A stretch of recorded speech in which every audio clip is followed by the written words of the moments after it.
I found the receipt crumpled in the trash like it was nothing, just a piece of paper she didn't care to hide.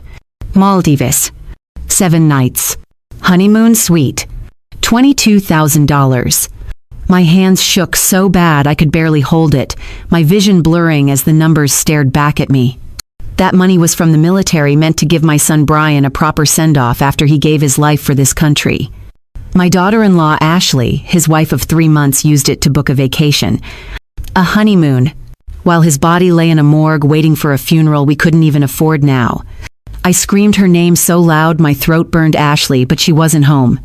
I collapsed on the kitchen floor, clutching that receipt, my chest so tight I thought I'd never breathe again. Before I dive into this story, please take a moment to like, subscribe, and comment with where you're watching from. Your support means everything. My name is Sandra. I'm 68 years old and I live in Indiana.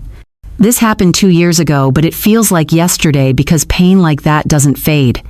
Bryan was my only child, my pride, my everything. He was 26. A soldier deployed overseas. He and Ashley got married right before he left, a quick courthouse wedding because he wanted her taken care of. She seemed sweet then, all smiles and promises to wait for him. I trusted her. We all did.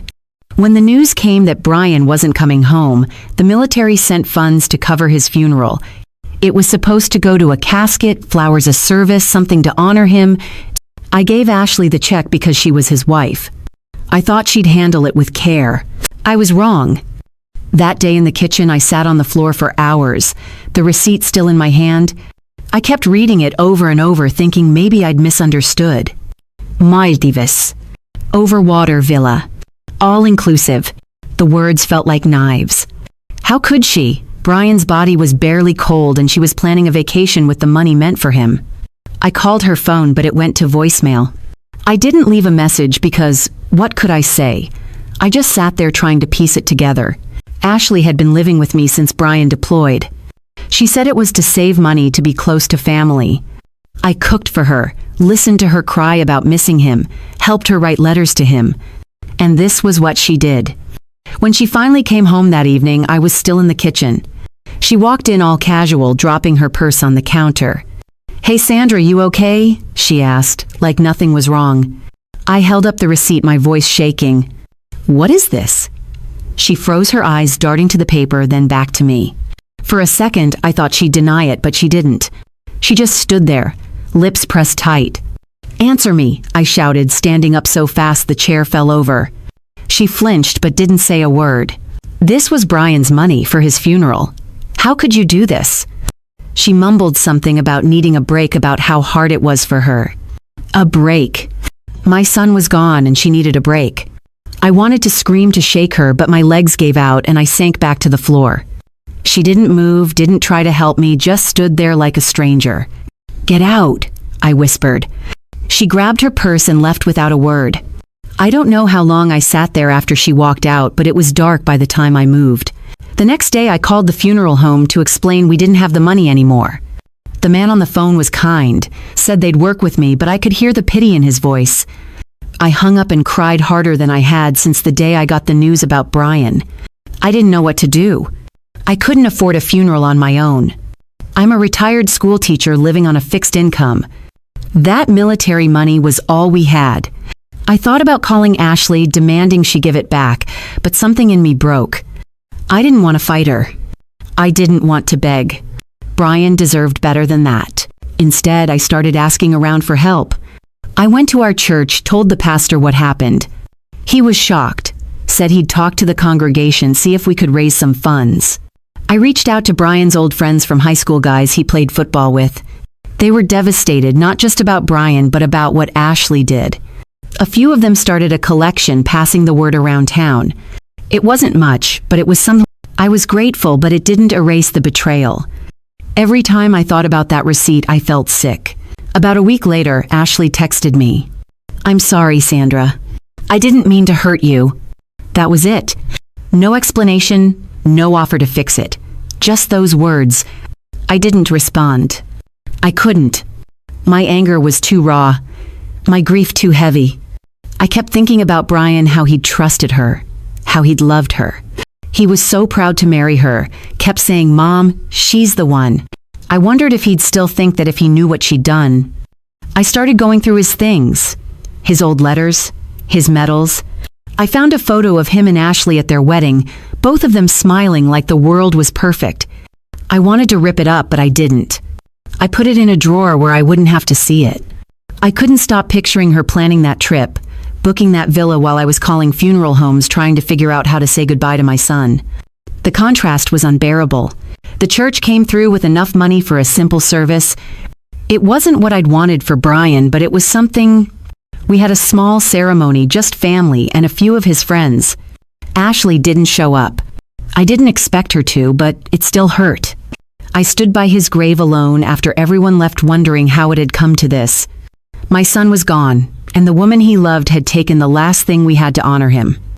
I didn't see Ashley again for weeks. I heard through a neighbor she'd moved out of town, maybe to her mom's place in Ohio. I didn't care where she went. I just wanted her gone from my life. But the pain she left behind stayed. I couldn't sleep, couldn't eat, kept seeing that receipt in my mind. I started writing her a letter, not to send, but to get it out. I wrote about Bryan, about what he deserved, about how she'd failed him. It was pages long by the time I finished, but I boiled it down to 2 sentences. You spent what should have buried him. He deserved better than both the war and you. I mailed it to her mom's address and never heard back. That letter was the last thing I ever said to Ashley. It didn't fix anything, didn't bring Bryan back, didn't erase what she'd done. But it was all I had left to say. The weeks after the funeral were a blur of grief and anger that wouldn't let go. I'd wake up every morning hoping it was a nightmare, but then I'd see Bryan's empty room down the hall and it would hit me all over again. He was gone, and Ashley had taken the money meant to honor him. I tried to keep busy cleaning the house, sorting through old photos, anything to distract myself, but nothing worked. That receipt was burned into my brain. $22,000. Maldives. Honeymoon. Every time I closed my eyes, I saw it. I started hearing whispers around town. People knew what Ashley had done. Indiana's a small place. Word travels fast. At the grocery store, the cashier gave me a sad smile and said, "I heard about your daughter-in-law." "I'm so sorry." I nodded, didn't say much, just wanted to get out of there. But it kept happening. Neighbors stopped by with casseroles asking if I was okay. Bryan's old football coach called, said he couldn't believe Ashley would do something like that. It was comforting in a way, knowing I wasn't alone in my shock, but it also made me feel exposed, like my pain was on display for everyone to see. I didn't want pity. I wanted justice. I started thinking about that money, wondering if there was a way to get it back. I called a lawyer friend from church, Tom, who'd helped me with some paperwork years ago. I told him everything, showed him the receipt I'd kept. He listened quietly, then said, "Sandra, this is tough. That money was legally hers as Bryan's wife. You'd have a hard time proving she did anything wrong in the eyes of the law." I felt my stomach drop. "So she just gets away with it?" I asked. He sighed, said he'd look into it, but not to get my hopes up. That conversation lit a fire in me. If the law wouldn't help, I'd find another way. I started digging into Ashley's life, looking for anything that might explain why she'd done this. I didn't have much to go on, but I remembered she'd been using my laptop sometimes when she lived with me. I checked the browser history, found searches for travel agencies, honeymoon packages, even a few emails she hadn't logged out of. One was from a travel agent confirming the Maldives trip, dated 2 days after we got the military funds. She'd planned it that fast. I printed everything out, kept it in a folder like evidence. I reached out to Bryan's best friend Mike, who'd been in the wedding. He was as angry as I was, said Ashley had called him a few days after she left my house asking for money. She said she was in a bind, Mike told me over coffee at the diner. I told her to get lost. After what she did to Bryan, no way. I asked if he knew where she was. He said she'd been posting on social media pictures of herself at some beach, not the Maldives, but somewhere warm. I didn't have her on my accounts anymore, but Mike showed me the posts. She was smiling, holding a drink, like nothing had happened. It made my blood boil. I decided to confront her. I didn't know if it would do any good, but I couldn't keep sitting in my house letting this eat me alive.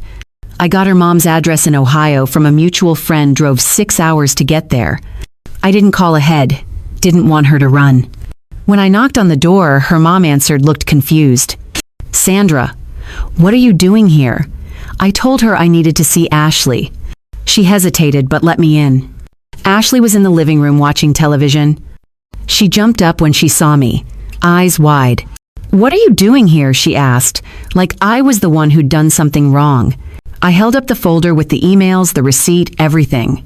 You took Bryan's funeral money and spent it on a vacation. I want to know why. Her mom gasped, looked at Ashley like she was seeing her for the first time. Ashley's face went red, but she didn't answer. I kept going. He loved you. He trusted you. And you did this. Explain it to me. She started crying, said she didn't know what to say, that she was sorry. Her mom cut in. Ashley, is this true? Ashley nodded, barely able to look at her. I didn't feel better. I wanted answers, not tears. I left the folder with her mom, told her to read it. On the drive home, I felt empty. I'd hoped confronting Ashley would give me some kind of closure, but it didn't.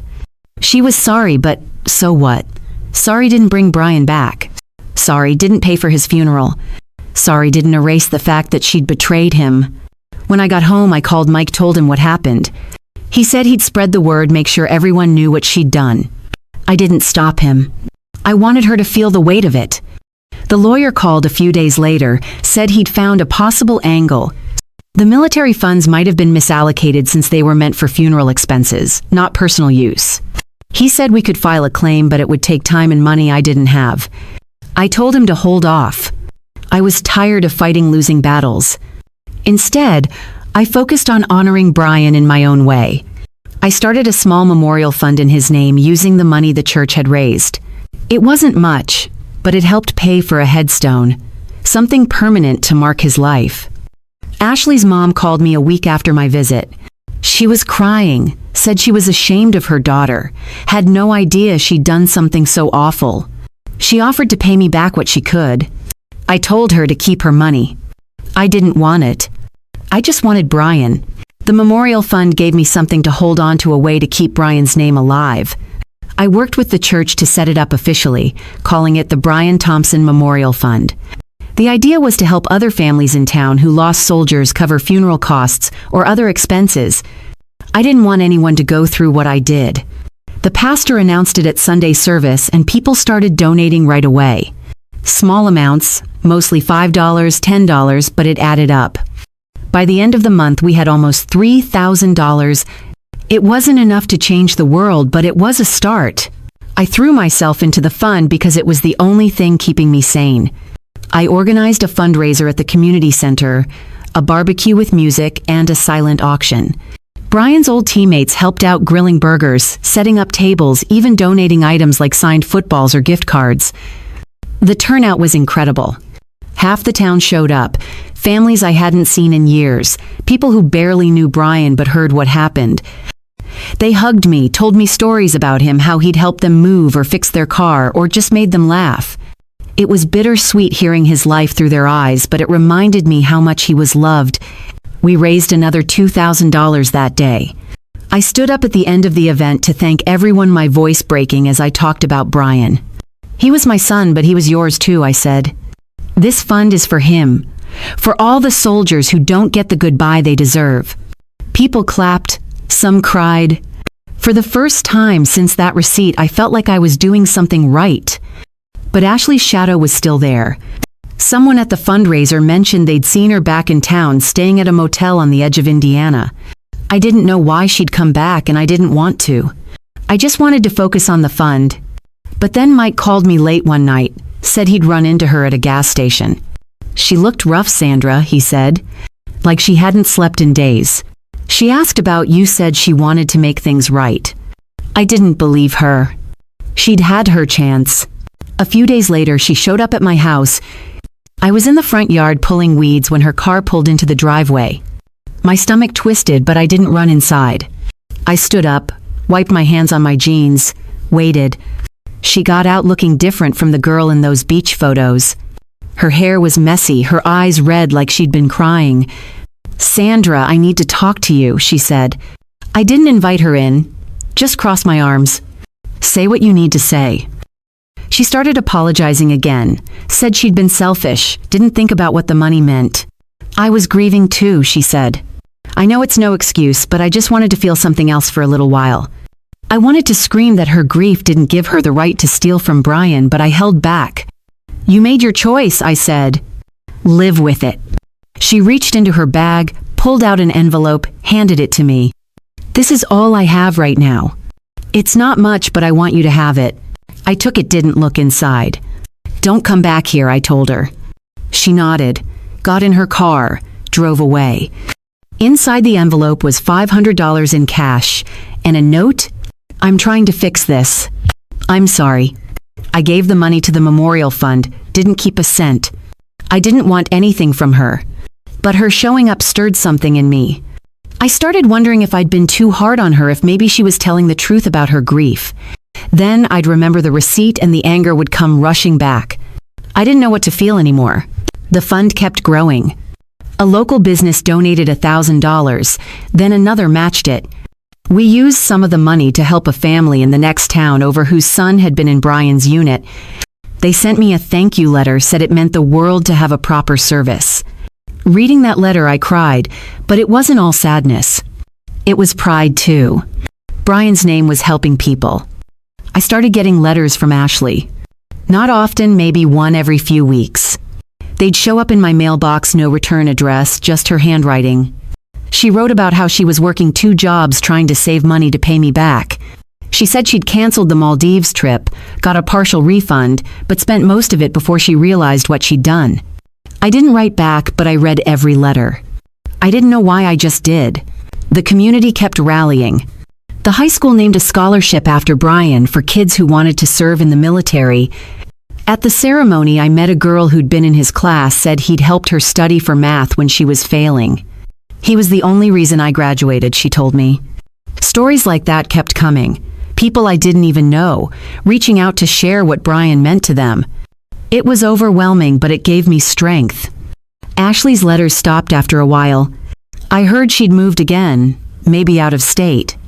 I didn't care anymore. The fund was my focus now, my way of keeping Bryan's memory alive. We'd raised almost $10,000 by the end of the year, enough to help 3 more families. Every time I handed over a check, I felt like I was giving Bryan the honor Ashley had taken away. The memorial fund became my lifeline, but it didn't erase the hole Ashley left. I'd be at a fundraiser smiling, shaking hands, and then I'd see something, a young couple holding hands, a travel ad on television, and it would hit me all over again. $22,000. Maldives. I tried to let it go, told myself the fund was enough, but deep down I wanted her to face what she'd done. Not just to me, but to everyone who loved Bryan. Then something shifted. Mike called me one morning, said he'd gotten an email from a reporter at the local paper. They'd heard about the fund, wanted to do a story on it. I was hesitant, didn't want my pain splashed across the front page, but Mike convinced me. "This could help the fund grow, Sandra. More people will donate." I agreed, set up a meeting with the reporter, a woman named Karen. Karen came to my house, sat at my kitchen table with a notebook and a recorder. I told her about Bryan, the fund, how the community had come together. She asked about Ashley, and I froze. I hadn't planned to talk about her, but the words came out before I could stop them. I told her everything, the receipt, the Maldives, the letter I sent. Karen listened, didn't interrupt, just nodded like she understood. When I finished, she said, "That's a powerful story, Sandra. Can I include it?" I thought about it for a long time, then said yes. I wanted people to know what happened, not to hurt Ashley, but to show why the fund mattered. The article came out a week later, front page of the Sunday paper. "Mother honors fallen soldier after betrayal," the headline read. It was raw but honest. Karen had included quotes from me, Mike the pastor, even one of Bryan's old teammates. She wrote about Ashley but didn't use her full name, just called her the widow. The response was immediate. People started calling, emailing, showing up at my door with donations. By the end of the week, the fund had $15,000 more than we'd ever raised. But the article did something else too. It reached Ashley. I didn't know until her mom called me sobbing. She saw the paper, Sandra. She's a mess. She wants to talk to you. I didn't want to hear it, but her mom begged, said Ashley was trying to change. I agreed to meet her at a coffee shop in town, neutral ground. When I got there, she was already sitting in a corner booth, looking small and tired. I sat down, didn't say anything, just waited. I read the article she started, voice shaky. I didn't know it would get this big. I didn't know how much I hurt you. I stayed quiet, let her keep going. I was wrong. I was selfish. I thought the money would make me feel better, but it didn't. I want to make it right. She slid a check across the table. $10,000. It's not everything, but it's what I could get. I sold my car, took a loan. I'll get you the rest, I promise. I looked at the check, didn't touch it. Why now? I asked. She swallowed hard. Because I can't live with this anymore. I loved Bryan. I messed up, but I loved him. I didn't know if I believed her. Part of me wanted to tear up the check, tell her to keep her guilt money. But I thought about the fund, the families we could help. I took the check, said, "This goes to the fund, not to me." She nodded, eyes wet. "I'm sorry, Sandra, for everything. I didn't forgive her. Didn't say it was okay. I just got up and left." The $10,000 went straight to the fund. We used it to help 2 more families and to set up a small grant for veterans in town. The article kept bringing in donations, people from out of state, even some from other countries. The fund hit $30,000 by the spring. I started working with a nonprofit to make it official, get tax status so it could grow even more. It was exhausting, but it felt right.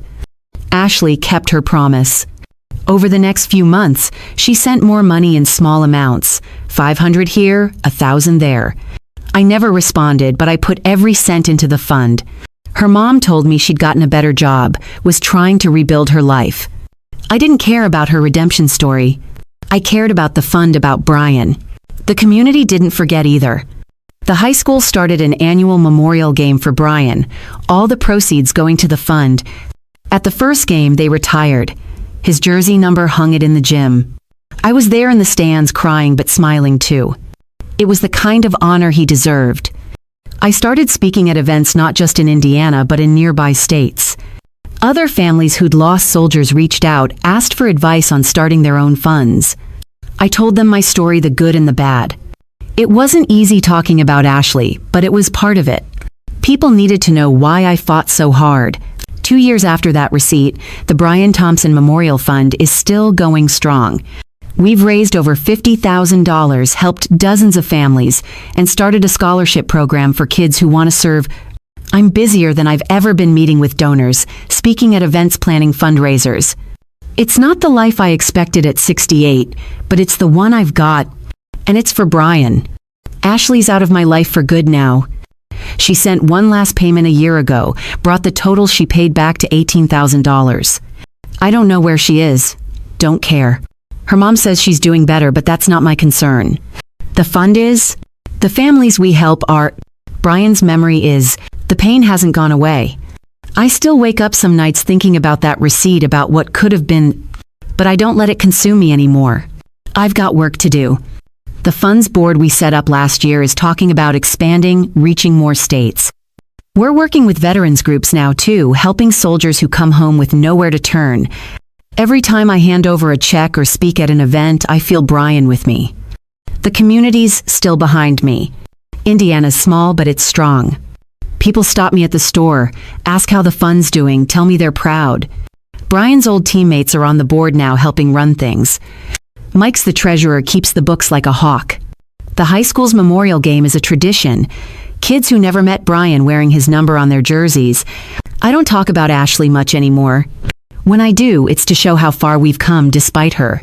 The fund's bigger than her betrayal now, bigger than my pain. It's Bryan's legacy, something no one can take away. I keep his medals on a shelf in my living room next to a photo of him in his uniform. Every morning I look at it, tell him I'm doing my best. I don't know what happens next.